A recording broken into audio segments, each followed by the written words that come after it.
Hello, and welcome to another episode of my Stars Let's Play. Hope you folks are well. Um,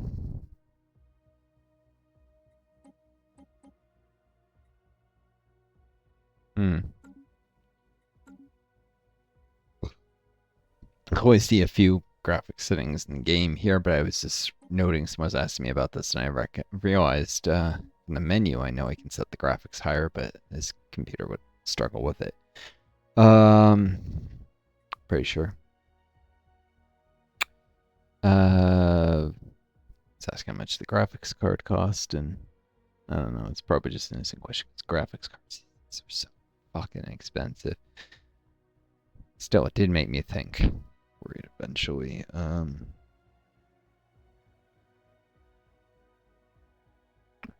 have to put my laptop somewhere safe in the future because with some very short-term tenants, like as little as a week coming through, eventually someone is going to come through. I can't leave this.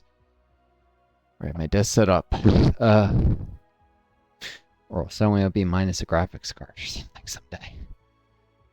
Not yet, hopefully, but I think this guy's here a little longer, but I do have to be careful in the long run. It's insane how much this costs and why. Because of fucking crypto mining. You have assholes buying up all the graphics cards, and so yeah, this computer isn't super well made. It's actually slowly falling apart, and I haven't had it that long. What, a couple years? Year? No. You guys can go back to the bit where I said that I first got this, so I guess it's not been that long, but it feels longer. These videos, they wear on me sometimes. Anyways, so welcome to another episode of my Stars Let's Play. Anyways, as I said, this is said many times. I think I said here, this is Northstar. I hope you folks are doing well, taking care of each other, being kind to yourselves. Got these toasts that I'll have to deal with soon. First one, October of 2218.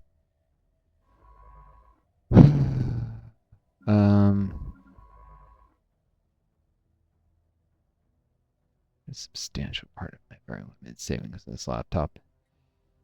Because if I don't make this YouTube work for me, I am going to eventually end up dead. Homeless or something. I mean, I knew I wouldn't be able to stay with my family member I was staying with forever because that situation was getting worse and worse. It was getting treated worse. I was correct. I predicted that ahead of time.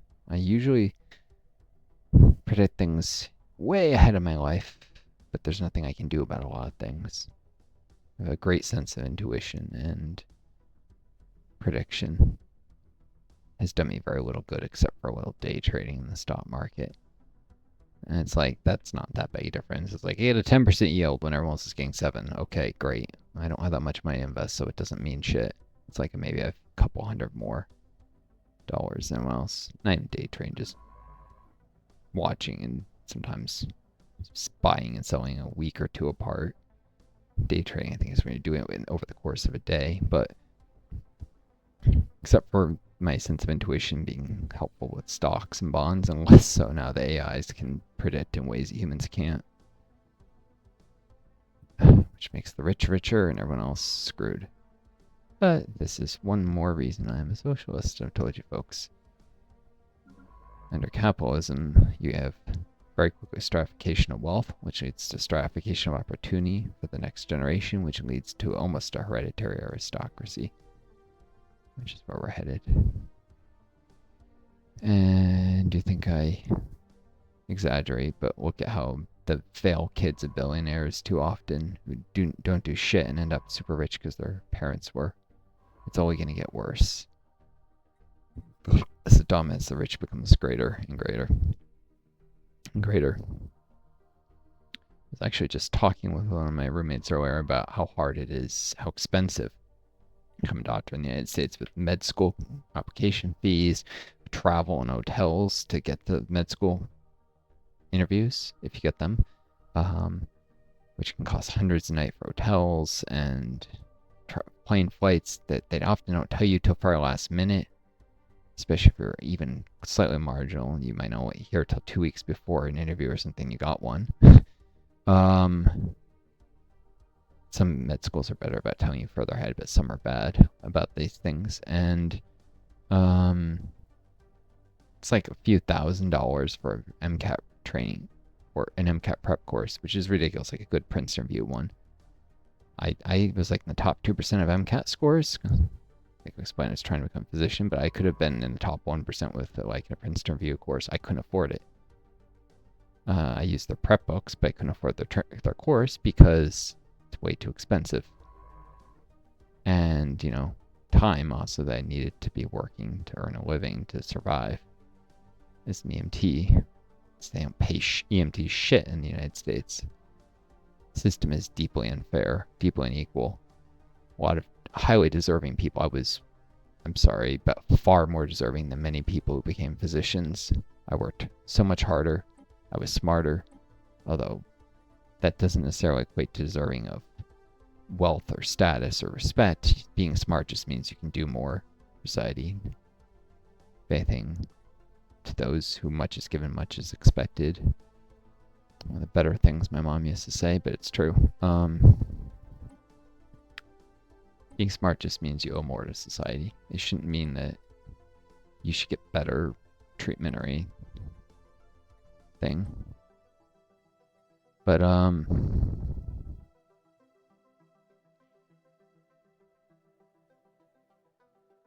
gained insight there. Cool. But being a physician is ultimately about making contributions. I was very, very capable. But, a lot of kids from wealthier backgrounds got a much quicker, smoother paths to med school. And I didn't get there before I got disabled long COVID. Partly because I didn't have money to apply to med schools after I finished grad school. Of course, this is partly taking bad financial advice from my father and being very careful about how much student loans I borrowed when I could have borrowed more and had some money saved up for reserved and applied right away after a master's. This is partly though I had family who was very unsupportive of me, and so which is a type of wealth that's not money, but social capital, if you will.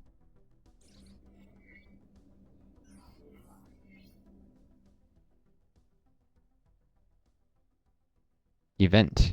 Alien spacecraft? Oh, that's from the anomaly I just finished.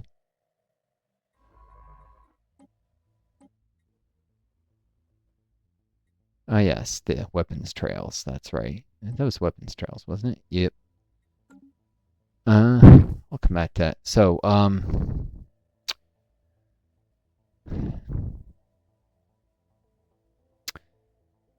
family wasn't supportive, so I didn't get the chance to like ever shadow doctors in high school or something. And to know you want to be a doctor, you have to either get the chance to you have to have people like telling you you're great for like little band-aids on scraped knees when you're a kid. I mean, really, it's not something you're gonna find your own. Or you have to shadow doctors, or you have to get the chance to volunteer at a doctor's office or work in a medical setting, a job that you're not really qualified for in high school, that your parents pulled strings. It's not something that you can even consider. And if you're not from a high status family, people will say, "Oh, you're not good enough to be a doctor." I got that kind of treatment in my town, which is very stratified. Rich kids were told they could be doctors, but not kids. My father earned decent money. I was raised by a mother who was living in poverty, and she used to work in the defense industry and make very good money when she was younger. But mental health issues and abuse of my father, and she was not doing that anymore at that point in my life. She had mental health issues. Shouldn't be surprising given the things I've said about her before. She developed them due to trauma. But anyways, like PTSD and other stuff. She could snap at people. She could get very paranoid, etc. Ironically, my father claimed that's why he did the abuse he did, but none of that was true at the time. It became true later, due to partly after my parents' divorce. And that her life didn't get better once she finally left my dad.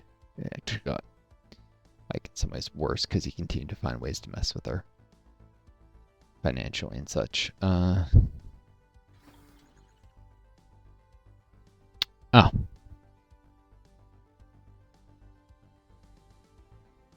That was the Monolith Edict.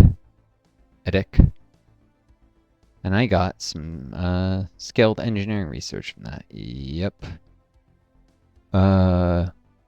Basically, I got too distracted talking. I was meaning to click on that toast.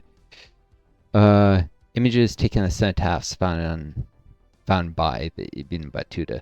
While we've not yet identified the original creators, they must have had a very important reason to distribute these exceptionally carved monoliths across the surface of an uninhabited planet. That's what that was on a planet with monoliths. These stone carvings depict detailed instructions of an entire civilization's rise and fall, and the winged beasts they trained for war. Fire-bellied and terrible, these creatures would inevitably break their shackles and bring ruin to their masters, i.e., dragons. Whether parable or a historical account, it cannot be known for certain. And space fauna damage. So if I have pet space fauna, which is probably worth doing at some point, then, you know, they'll do extra damage, including bubbles. So that's a good thing to hold on to.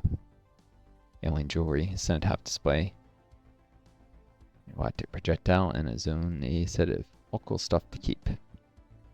But the stuff is just like a little bit of uni or whatever that doesn't even scale with your.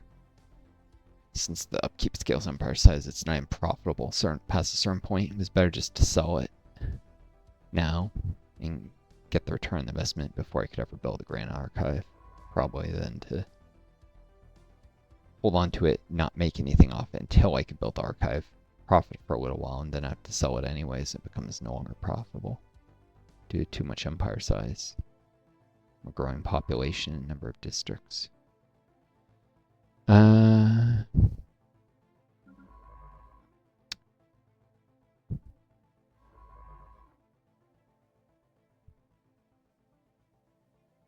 January of 2219, I need to. All right. Look at the sound behemoth.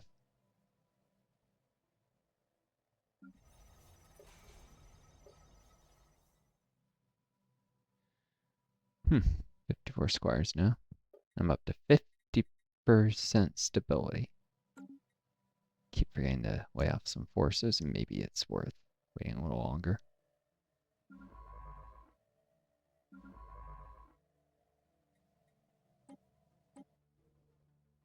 Let's put the head of research here. I don't want her anywhere near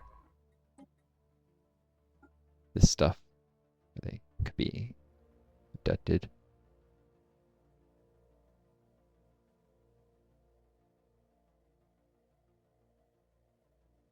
Frankly, the more squares I have anchor, the more worthwhile it is having more here.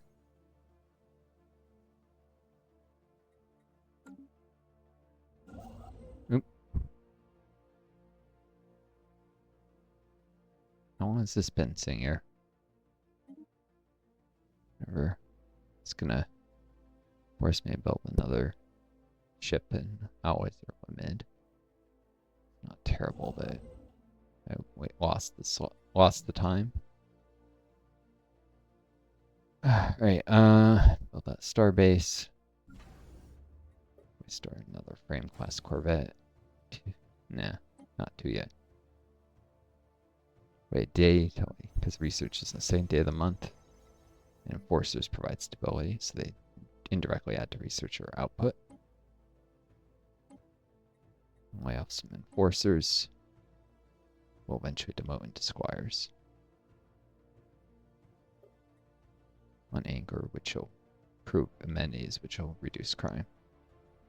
They should stay below 10%, which is the magic number, because you don't get crime events below 10%.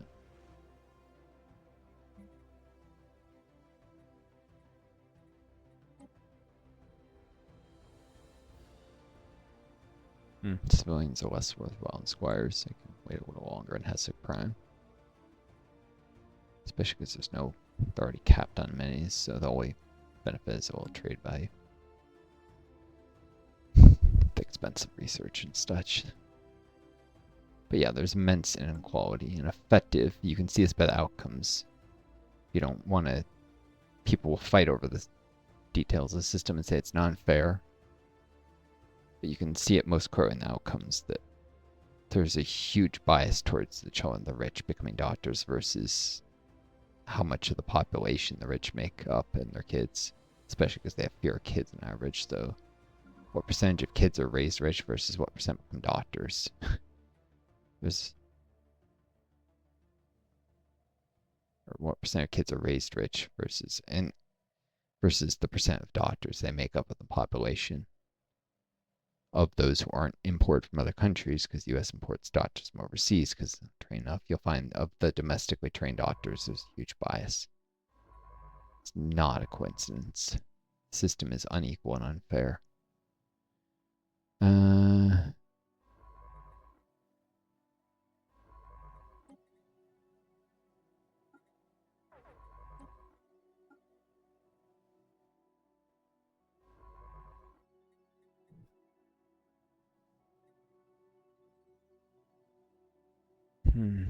Among the ruins, decent soundtrack.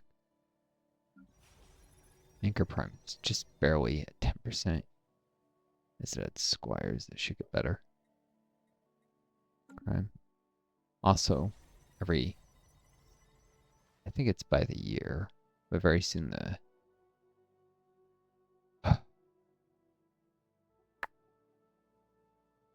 genetic memory reached 10%. Well, it'll be 9.5 in 2019 and 10%. So higher habitability will lead to less amenities consumption. Habitability goes up. That'll also help. But mostly it's gaining squires is the population. Also, enforcers have kids. The way this system works now, who are specialists and they have to demote before they can become squires. Squires will have kids who become squires, so there's another hidden benefit to have fewer enforcers there.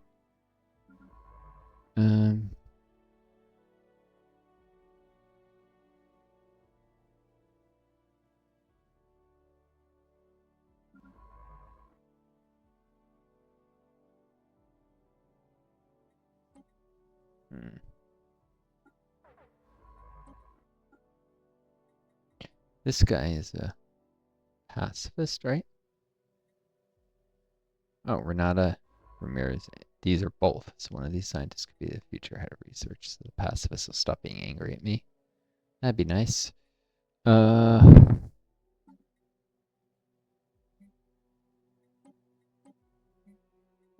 need more minerals.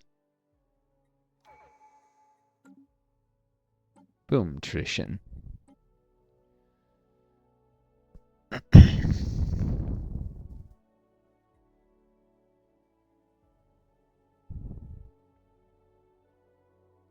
Never did make aptitude competitive enough. Adaptability is worse than ever. No. Now that there's genetic memory and build slots no longer. It keeps getting nerfed every certain traditions have kept up better than others. Probably do mutation.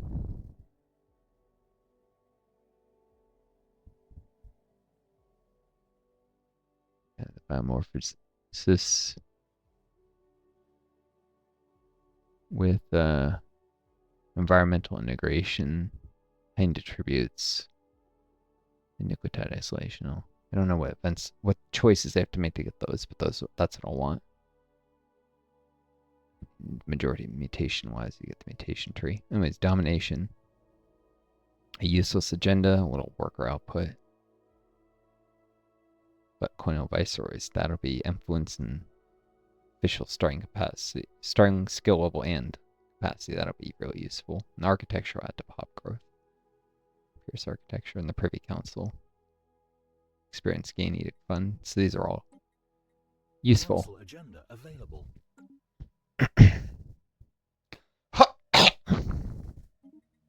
I mean, I could do civil exclusion. Adding to crime. Getting extra resources from job. Deviancy. It adds to... I guess that only affects hive minds. Well, it's actually not bad. Civil exclusion.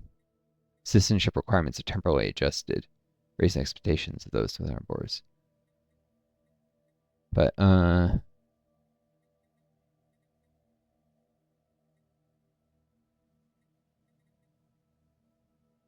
expand the council at some point too, though.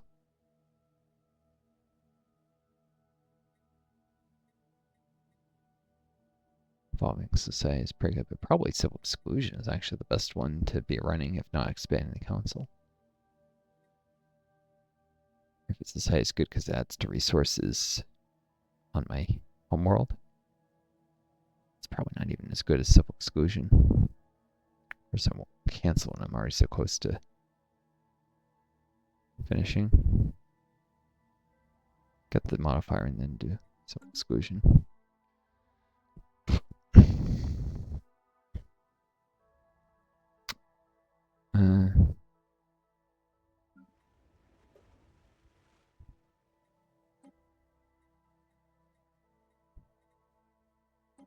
There isn't many shortfall here, so I guess I'll just 5 fewer enforcers there. And if I could get a crime event, it's unlikely on a month-to-month basis. That squires should get many situations should just get better and better.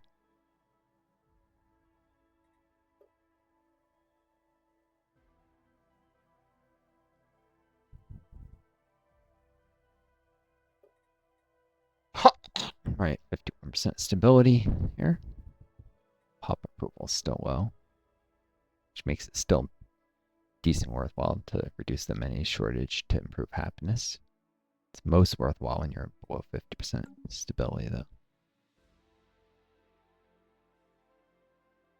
So amenities are most impactful on happiness when you're in negative amenities. Happiness is most impactful on stability when it's below 50%, and stability is most impactful on job output when it's below 50%, which is why I was talking about some squires actually being really good on Anchor before. Having a minimal number of them as a small number is necessary to have a really productive order habitat.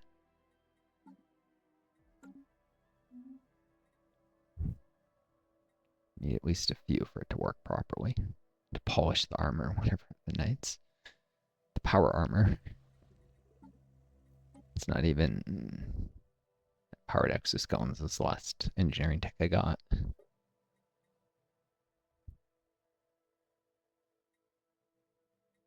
Zoology laboratories, which I only did so I could add a specialization here.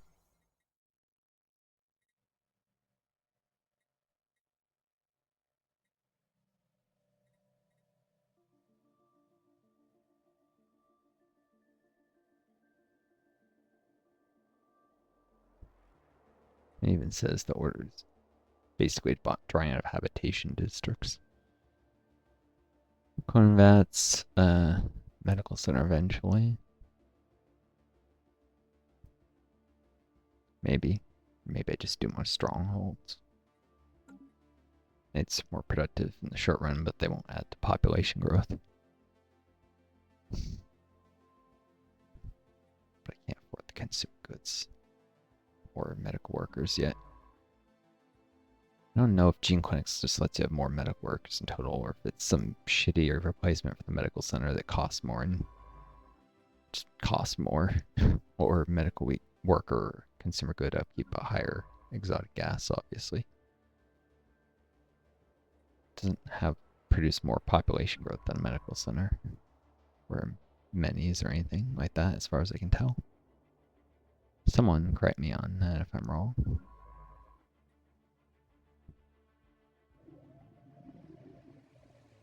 Fully fledged. That is bubbles, I'm almost certain. The amoeba juvenile that joined our fleet some time ago appears to reach full maturity. Now an impressive adult, she is no less loyal to the ships that gave her a new home than when she was, I should say then, when she was stranded on Althea too. Her time spent with the fleet appears to have encouraged adaptive behaviors not typically found in wild space amoebas, make her a more formidable presence in the battlefield than others of her kind. Across Larian royal planet states, her image has become something of a mascot for the Larian spirit. Only one question remains. What should we name her? It's funny, you can keep saying, giving new names, and eventually you'll be stuck with Fluffy. But Bubbles is the first choice. It's why the community names her to Bubbles so often, because people are lazy. I'll do that just because the name people recognize. I have to reset the home base and have her return again because it canceled her maturing, canceled the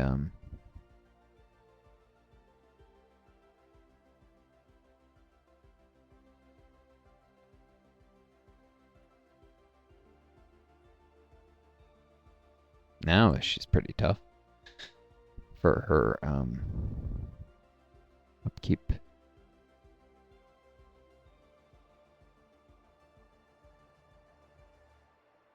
Where is it saying her growth progress? I think she's supposed to mature another level eventually.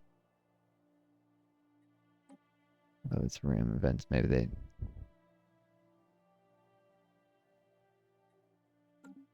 Maybe it doesn't work the way a normal space amoeba would. I don't know. But, yeah.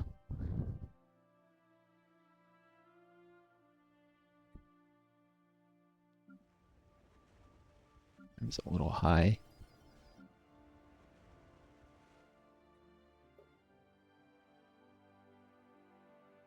If I resell some pops off as a crime, they should bring down crime.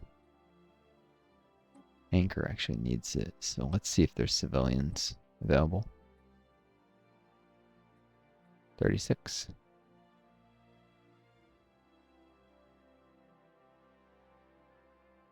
You know what?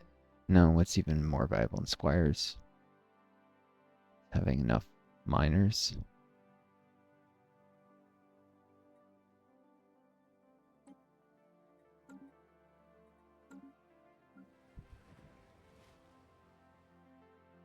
They should turn into miners. Yep. They have enough minerals. Also at the pop growth now 0.97 a month. Should your pops during crime? Yep, slightly less crime has a prime.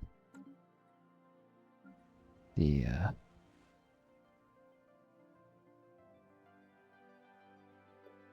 unemployed specialists are probably angry because of the stratified economy and yep, generating more crime. So when they finish demoting, that'll also help.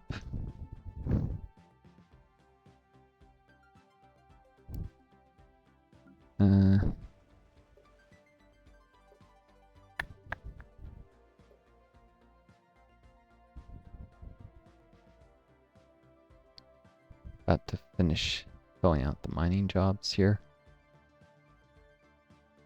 After which people work as colonists at planetary build speed.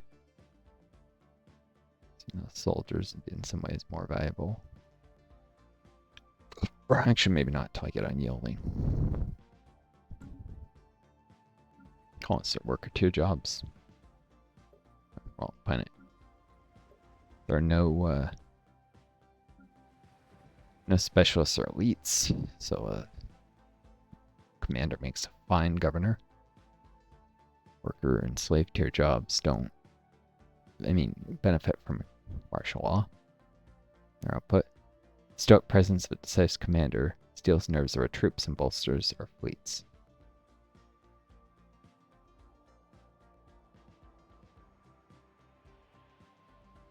Not the home planet of this leader. That would be, yeah. All from Anchor or Hessic. Maybe one of the next leaders will be from Asynth, the more population I have here, relatively, I think the higher the chance I'll draw someone who's from a synth prime.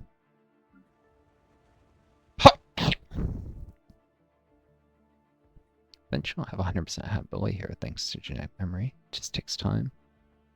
Which is also a reason I need to eventually have more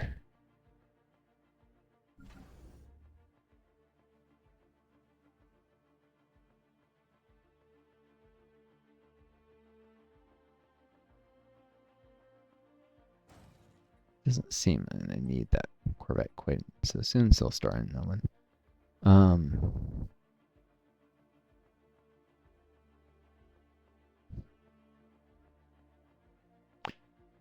Settle worlds early that I wouldn't otherwise do with other civics and such, both for the pre-sapients to find out what I'll get ahead of time and for the genetic memory, other civics and species. Which is good. I'm in the habit of settling widely from earlier versions where it was actually the best way to do pop growth, and it still can get you more pop growth per population. It's just very not much more. The ratio of free space to population will still affect growth rates a little, or more than a little. It's just more expensive than keeping your population concentrated and barely adds to pop growth, so it's not worth it anymore unless you have genetic memory species than it is. Trying like heck to hold this guy up. Politicians so could make a decent chief of research eventually.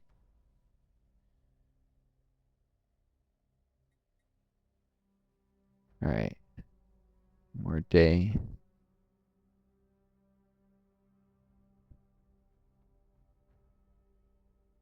See the stored research went down.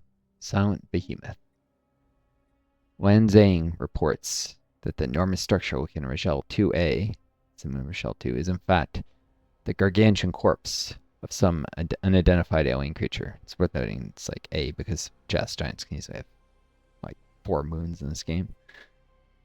In real life, they can have like 60 easily. Some are tiny. Not only is the corpse large enough to be seen with the naked eye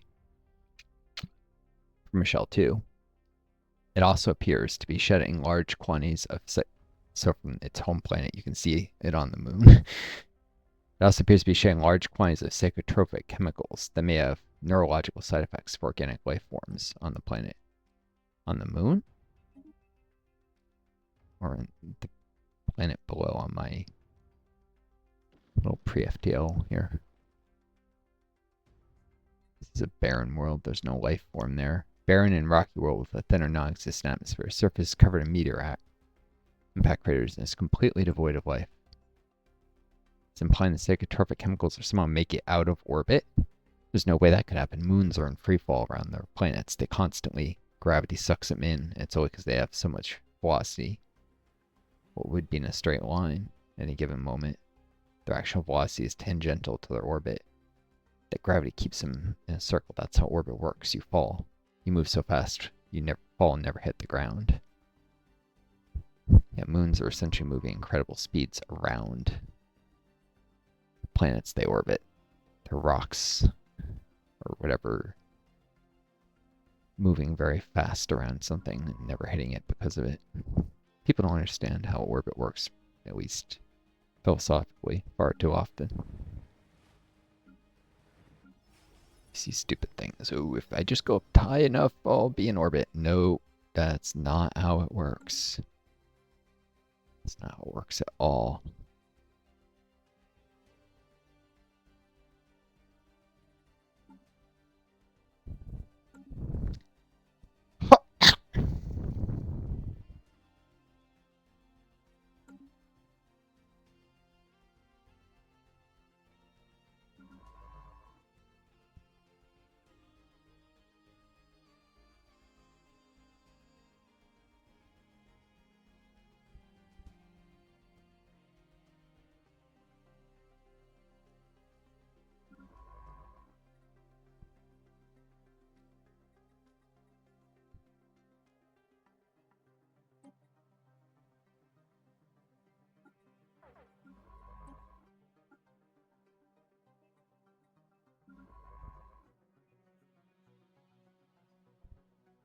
Why? Oh, this is telling me agenda's unlocked. Okay, that toast is alien organism procurement. Oh, this is the thing. I've surveyed enough habitable worlds now. It wants me to. You can only get it. Doesn't mean to after if you've surveyed one world of every type, like Savannah. I guess I've done every type now. Or maybe it's every type, like dry, wet, cold. I'm pretty sure it's every type, period.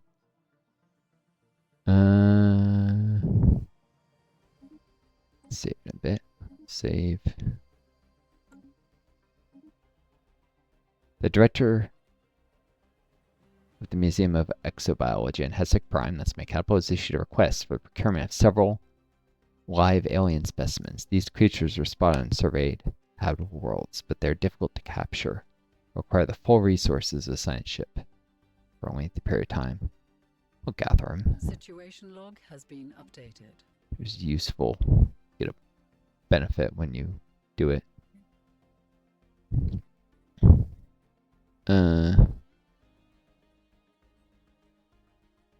It's a scaled bonus, if I remember correctly, and I don't have time, I don't think right now. Unless they're all...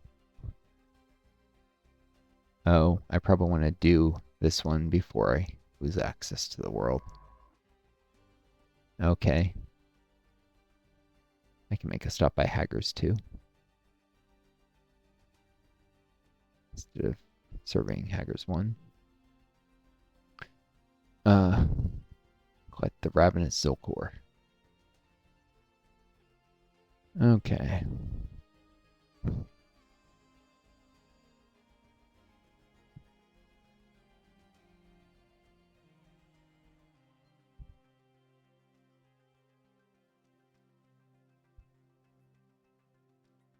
The rest is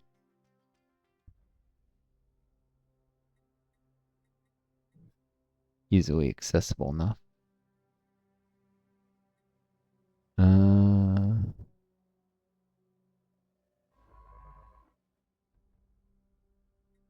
I got better things with my science ships. So just surveying dangerous stuff before my scientists get too high level and like the Sten system as a dimensional horror or something. I'd rather was a lower level scientist and me new empires. Therefore, the only one of these I'm going to do early is the one that might get blocked from doing later. This one. The Ravenous Zilkor.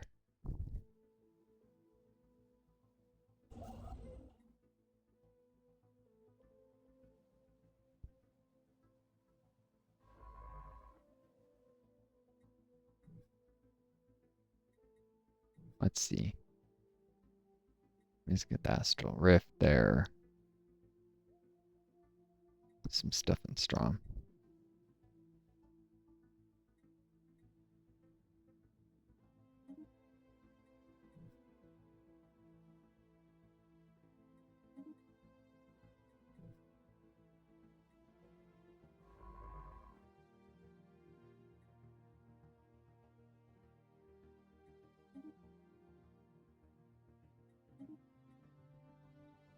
One asteroid and 2 planets. And find out what's there. What lies beyond. Still want to translate this language? There's a danger at this point. These guys might translate my language first. Then I don't get as much influence.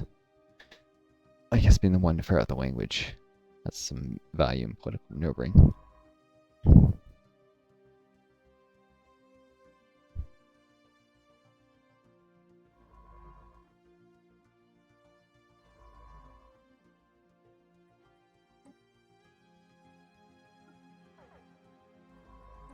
I think I could change scientists. I guess that's while a secret project is special projects and that be complete or something.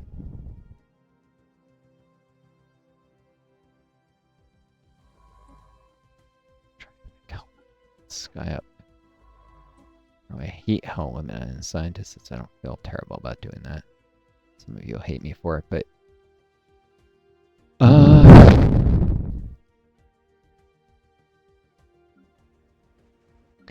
am I doing with Anchor? Out of work enforcers still haven't promoted. Do you have any? Authoritarians are pretty happy. Alright, these guys are going to Anchor. Make the minis less bad there.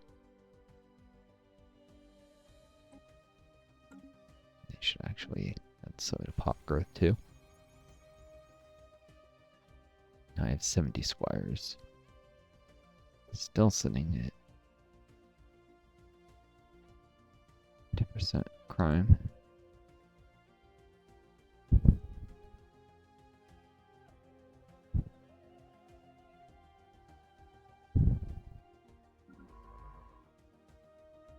The fact that crime is due to low happiness, this game indicates it's really due to living standards not being amazing. People feeling, I mean, a lot of things that lower happiness are due to like lack of economic opportunities. A plant may be stable, heck. Soldiers add to stability clearly through oppression or threat of military crackdowns on protests and such. Even just implied threat without them actually doing it. Forcers do. But that's clearly not because people have opportunities in life. Happiness, though, like stratified economy, lowers happiness for workers because they can't get it, have a hard time actually gaining opportunity in life. If they're, if you're born poor, it's hard. Under stratified economy, it's like the U.S. stratified system that's very unequal and not a lot of opportunity, while it claims to have opportunity. Heck, you can see that in the living standards, stratified economy. If they wish to better their lot in life, they'll have to work for it. Yeah, of course, they work for it, and they get less for their work than people who live under decent living standards if they're workers. It's such a lot of shit.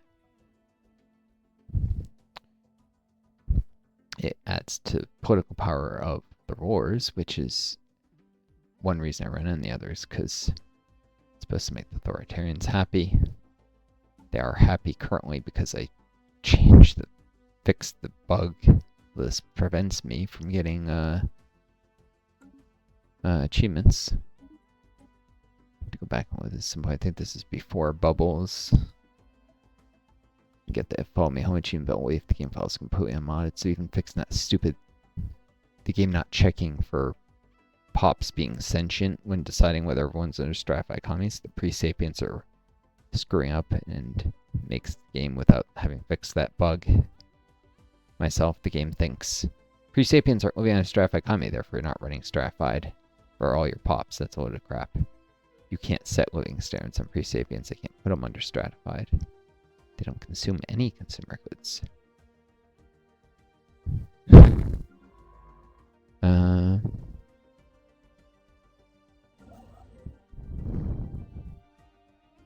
I'm not getting any achievements. Not doing this for achievements. Sometimes I use it to guide me on what I should do in a run. Like in my Rebel Inc. Let's Play series, you'll find me often hunting for achievements there. And hey, maybe someday I will go for 100% achievement in this game, but I'm going to be playing Stellaris for a long time. It's a game with a huge player base, so I can just invest a lot of money, so I have a lot of DLC. There's a ton of content. Can't get into some cost fallacy. It doesn't matter if I put all the money if no one plays this game, but this game will remain popular for a long time. So I can keep streaming it, do series after series, build a reputation.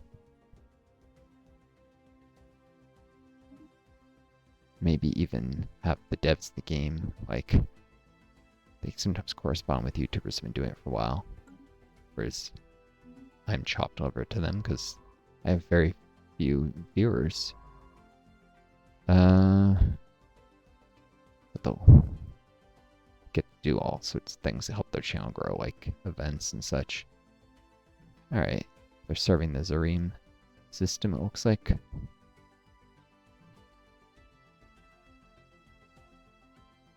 Looks like they're serving ahead of the Zionians, so they might find anomalies that they in.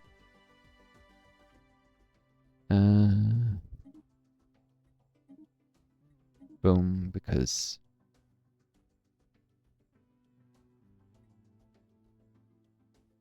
Or did I? Oh, this is not.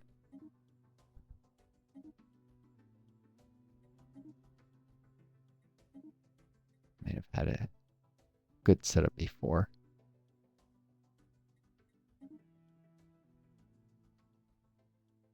Screw up, who knows? This might be worse than I had.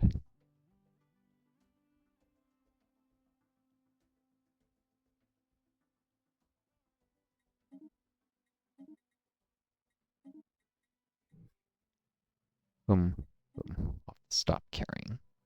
Soon enough, scientists do optimal pathing, but saving time early makes every future survey happen a little sooner.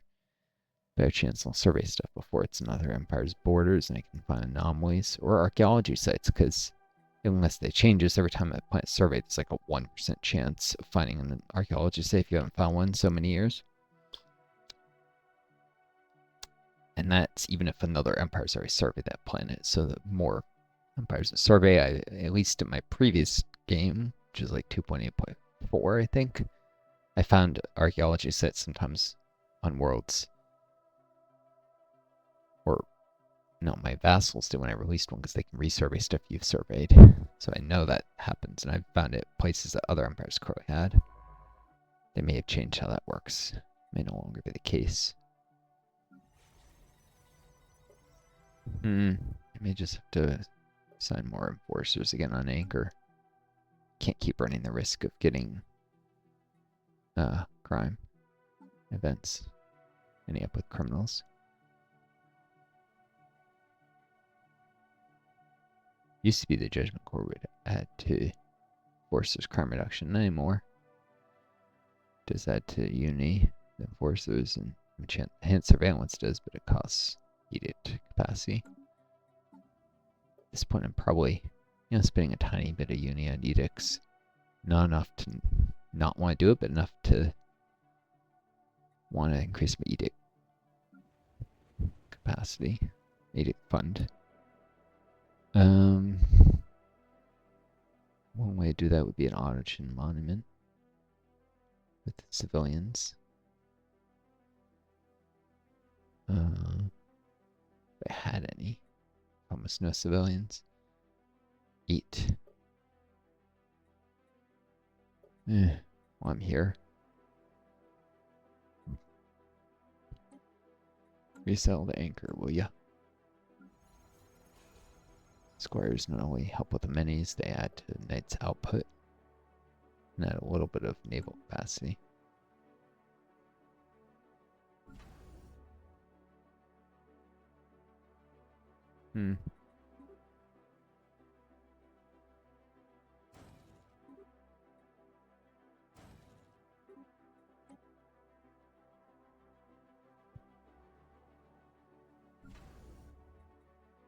No, 2.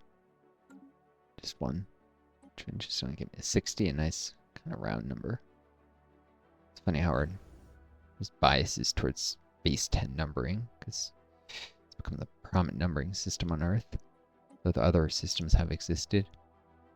We will eventually find alien races if we find any ascension that use other number systems, of course. One of the reasons we have base 10 is because people have 10 fingers normally. They're not like born with fewer or more, which happens polydactyly and such.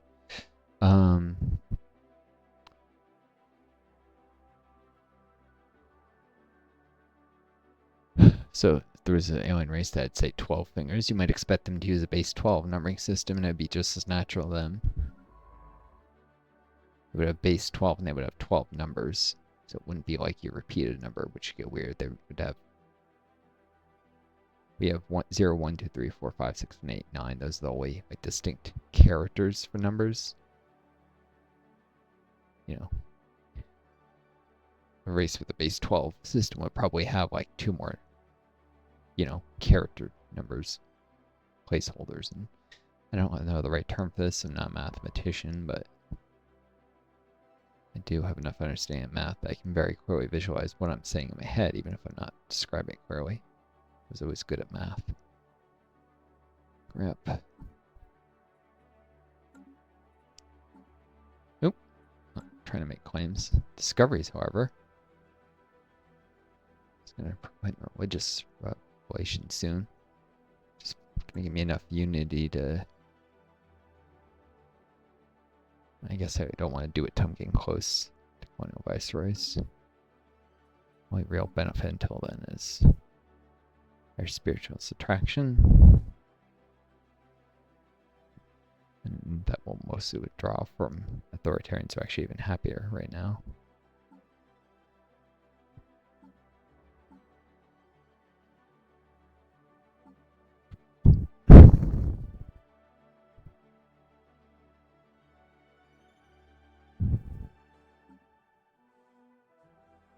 Saves on the naval capacity in the Taurus.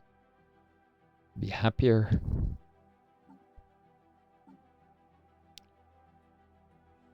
This put off fast will be happier still.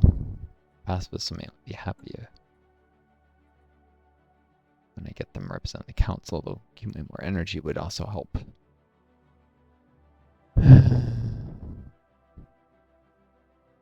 Research concluded. Long-range mineral scanners, mining station output. Oh, I'll read the description. Increased scanner range allows us to more quickly identify mineral concentrations and focus our mining efforts there.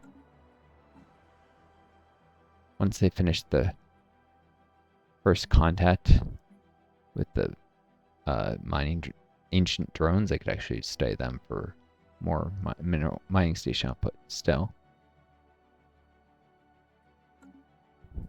The only alien life form besides the Tianki that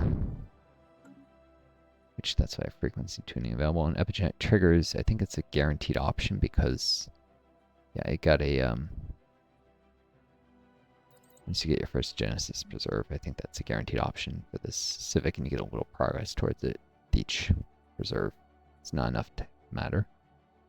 So it's effectively a little free society research.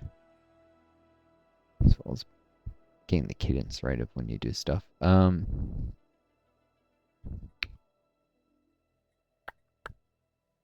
Assembly patterns. Automation, not so useful, but infrastructure, at least not yet. The infrastructure build speed. Or space torpedoes.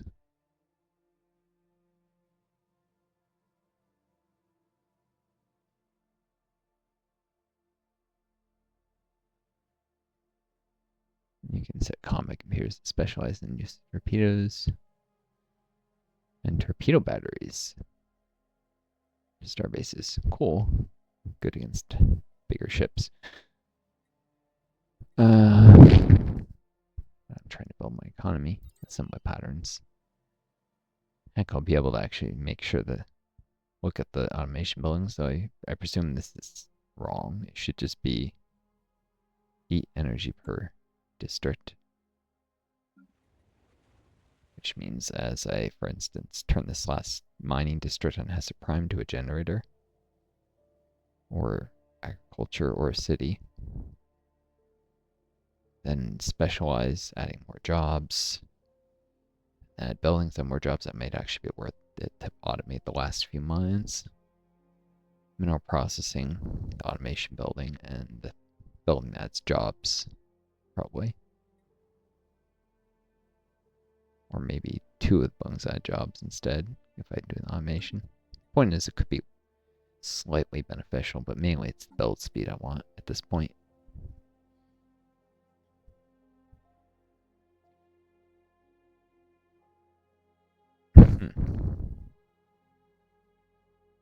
Rapid iterations and construction simulations determines the optimal component assembly patterns for each building project ahead of time.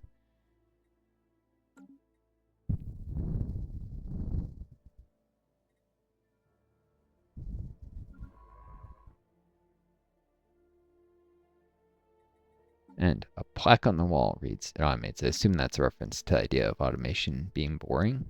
Anyone who's played Factorial or whatever will tell you automation.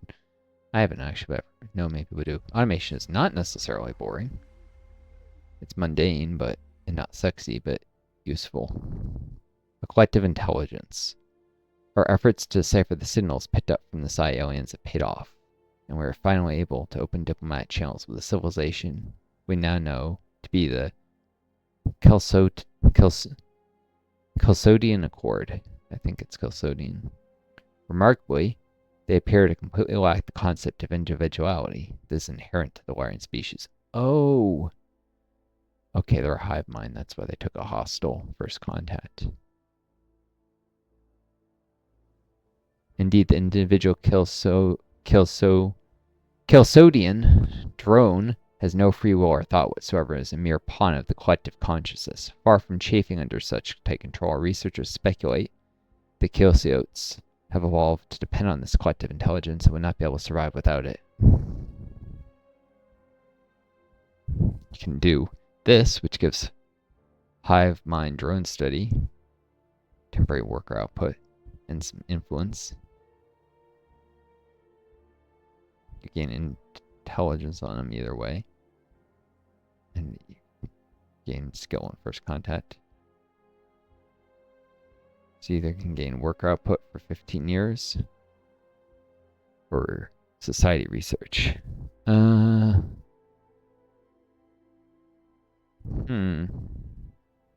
was a way to see how many workers I had right now. Most of my population, let's say if the quota of 40 workers in old, it's like less than 400 workers of output.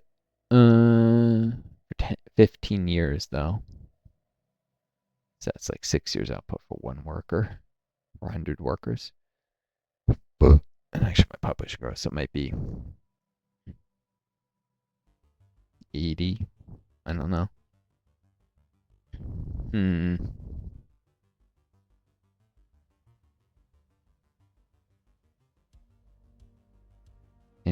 Even if we're 80 in 40 year,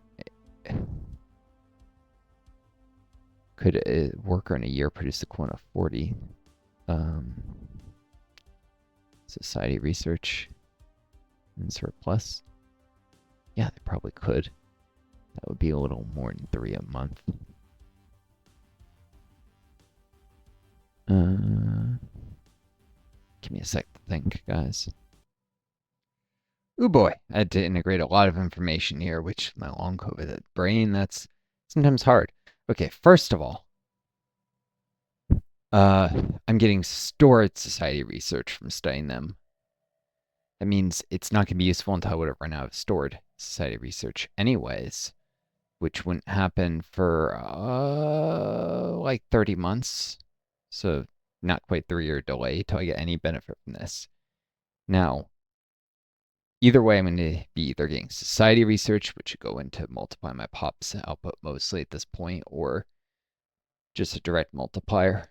3,000 society research would actually add more to population output if you're comparing to, say, gene crops. So that's one of the higher yield techs at this tier than the direct bonus. But this will give me like extra mineral energy output, food.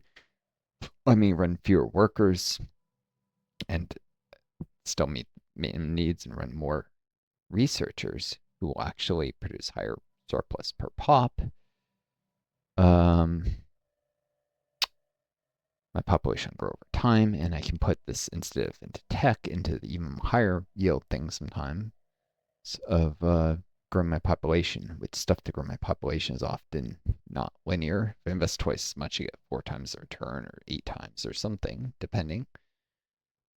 Synth Prime hasn't really hit its sweet spot, neither has Anchor. So I think I want the Mind Hive Drone study, especially because I make it other anomalies that to society research, so it might be that it's quite a while to even start taking faster if I study them. Fascinating. And yeah, and I can actually get more society research along by running more researchers and get it faster, get the stored research I already have to work faster. So everything is contextual, but we should study them and apply the findings to our own workers. An alien nation is hailing us.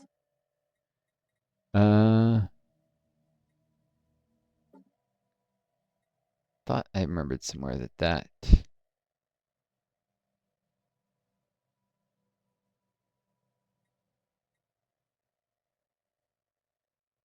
I have a pacifist governor somewhere.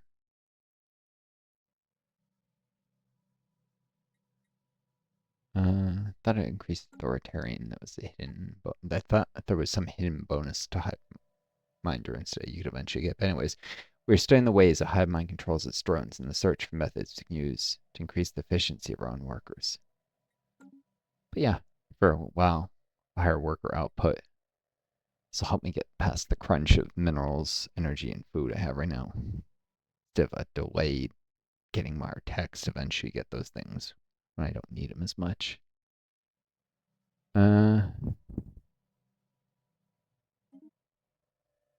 First contact with the Chalcedian Accord. We are the Chalcedian Accord and we speak as one. The collective consciousness has taken note of your presence. We'll observe for now. Our future actions depend upon whether you are a threat, an opportunity for expansion, something they want to conquer and displace your crops or even terminal livestock, or an unforeseen variable. Like a friend, maybe?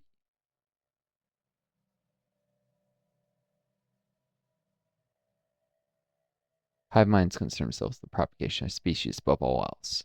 So long as they have room to expand, there's little fear from them. But if boxed in, which eventually will happen, they'll think nothing of seizing worlds and slaughtering the native populations. Most gestalts, by the way, because their leaders are mortal, they become more and more efficient over time. So with a weaker early game, they can make a real threat later, especially if that's when they're boxed in. Praise the divine for this meaning, respect their authority, or else I'm not going to be doing a spy network on them. If I raise their opinion, they're less likely to seal borders, so praise the divine for this meeting. Probably intrigued what I mean by this divine. The news that we have encountered intelligent alien life for the first time has been received with mixed feelings by our populace. This confirms what we had long suspected. We are not alone in this galaxy. Each new alien species we encounter represents both an opportunity and a threat. In this case, quite a bit of threat. We must be wary. These particular neos have a high level of technology similar to our own, indicating that we achieved spaceflight at roughly the same time. This changes everything. Linguistics is now an option. And get some free progress on it. Given recent encounters with intelligent races, essentially we improve our linguistic capacities. Gives a small amount of influence, allows noun leaders to appear, improves first contact speed, which helps you actually be the first. Although you get progress towards this every thing you translate. But yeah, I'll want that relatively soon. The Chalcedian Accord. Choose your words carefully. You stand before us all. Can't even see what their civics are yet. Hive Mind, Contrarian, Doctrinaire. They have strategist, combat knowledge. Leading. But anyways, I can at least their traits. Strong, enduring. Strong, that's going to make them more capable in ground combat. Enduring, that's actually useless since their leaders are effectively immortal. Or is that that might just be their counselors, I forget.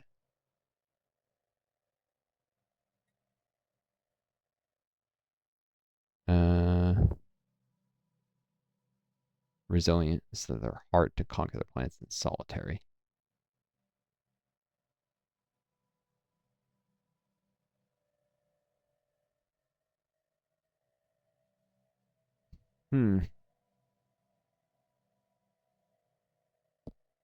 Traits far less useful than it used to be.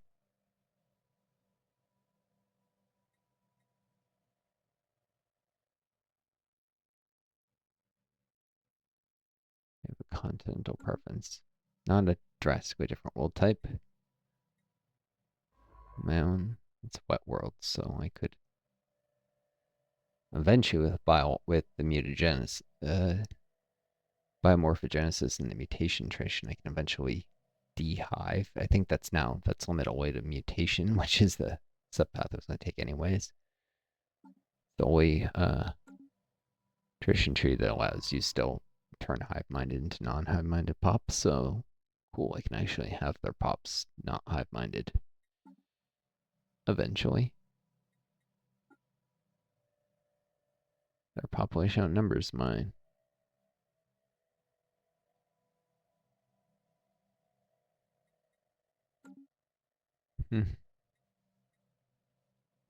Right. Now I have a free envoy, though.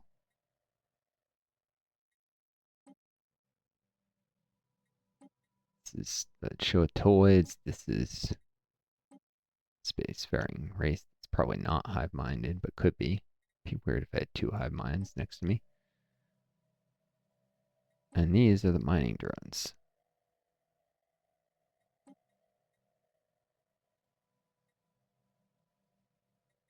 I already have some progress in this, so let's do the mining drones. You actually gain a little skill bonus even from stuff like this.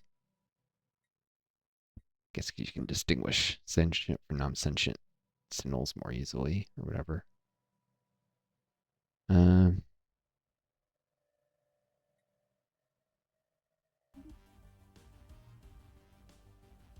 yeah, one of the things I had to consider is modifiers on workers. They're additive in Stellaris. I'm like, just thinking of like combat modifiers in Hearts Iron 4.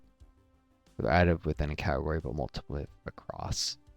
So like things that affect net penalty can additively add and cancel. Get net vision text. Like infrared sniper rifles and such, which were historically discovered late in the World War II time period. They were very experimental, expensive, not used that widely. But as far as I understand. But anyways, so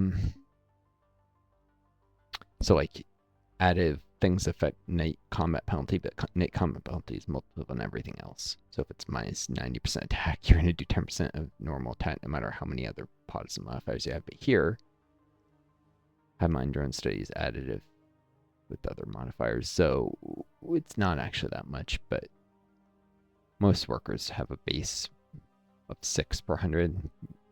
Miners a little less. And my population is growing rapidly, so I'm cloning Vats soon. The drone study is probably better. Collective consciousness. Rulers and nodes are immortal. So yeah, not their scientists and such. I can see their civics. Subspace fuzz. Listening posts provide detection strength.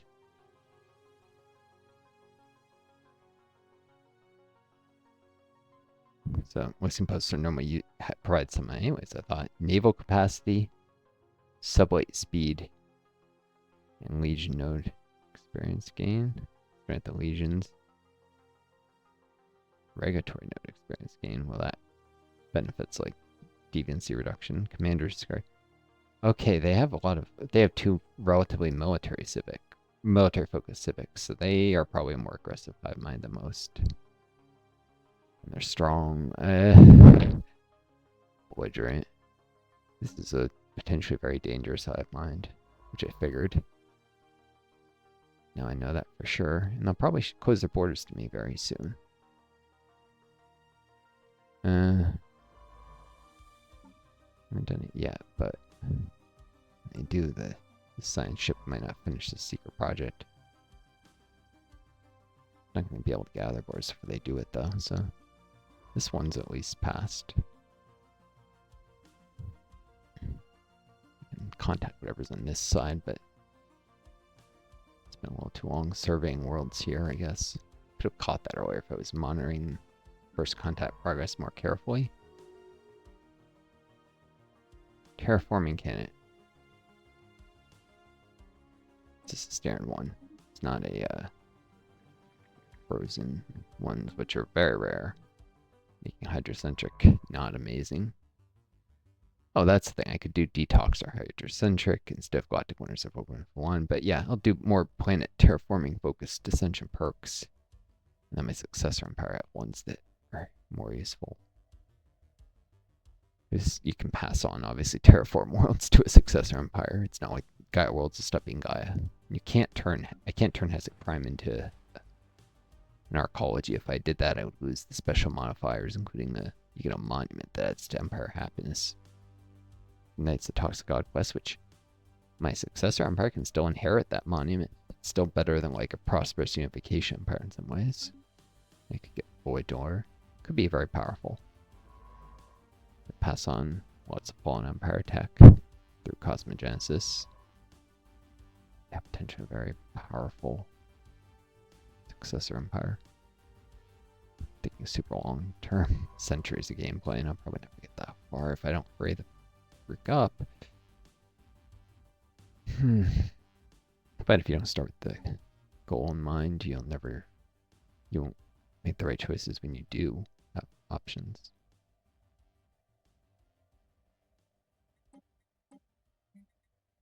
Let's buy 10 minerals.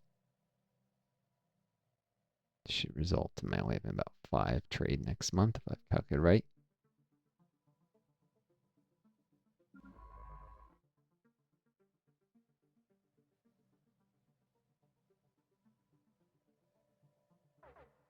Six. Rounding or partial river. It does remind me.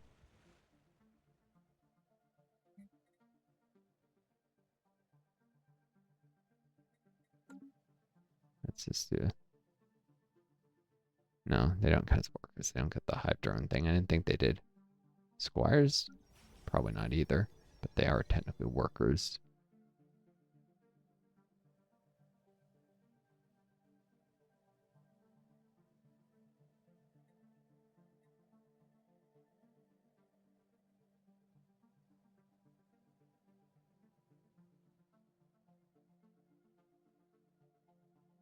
Appears pathetic with a little trade by stratify economy. Low living standards means low trade value production from workers. One more reason it can be better to run higher living standards. I'm at 21 food. 700 in reserve.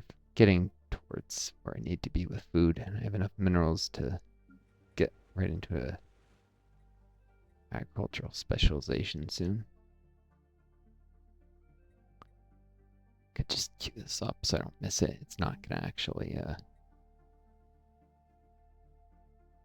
it's not gonna reduce plant capacity or anything, so it doesn't hurt to queue it up ahead. Vast fields of bioengineered crops ripple beneath controlled skies, feeding the needs of a growing empire.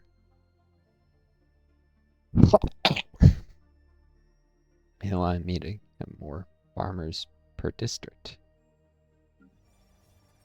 Wonder if I ever want to do an Astro Mining Bay reactor district here. Probably not.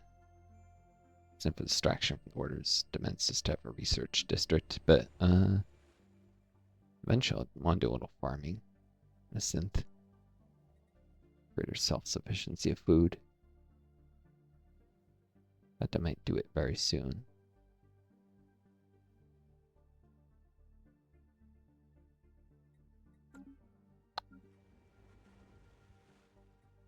Do I really only have deposits for 6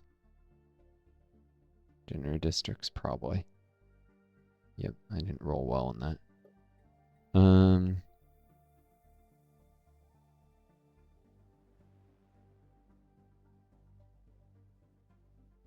Do all my mining and probably need city districts here. Anyways.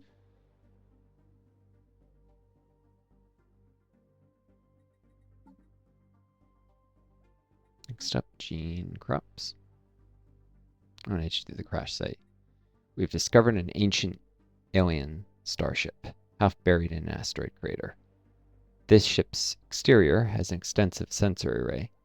No weaponry. The exterior was not damaged in any way before it crashed. We can assume this catastrophe was the result of a fatal error caused by the crew. Tragic. Discovered an ancient alien starship lying half buried in an asteroid crater. Glacial ice has inexorably spread across most of the ship. Shouldn't really happen on an ice asteroid. There's no atmosphere to like. I guess there's a. If you have a little atmosphere, you can maybe see a little sublimation of ice and then redeposition, but you can easily access the airlock and search for any secrets hidden behind it. I remember reading this can lead. You can get an Empire modifier that's plus 5% army damage. It's permanent, but it's very low value.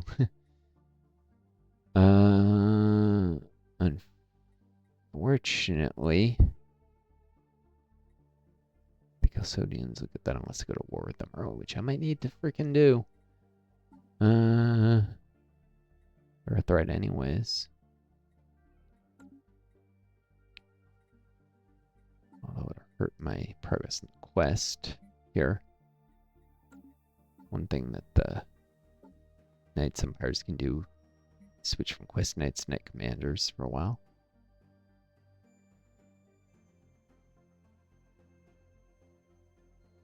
Portly Knights benefits the quest less than quest knights. But anyways, home territory fire rate. So if you're in defense war, you have difficulty winning, can save you. Ship fire rate anywhere and army damage. Will make up for less resources to develop your military, but make it temporarily more powerful to expensive long-term progress. Alright.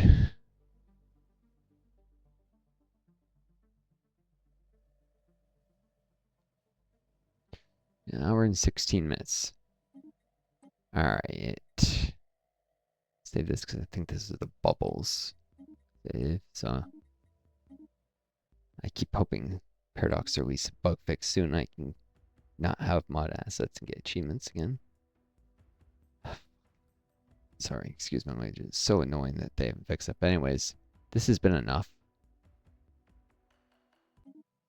I'm gonna cut this video here. I'll probably just go right now one in a bit, but this has been too long already. I don't want to lose you guys. So hope you enjoyed the video. Take care of each other. Be kind to yourselves, and may you always find a guiding star lead you home. Until next time, this is Northstar. I do, and best luck to you all.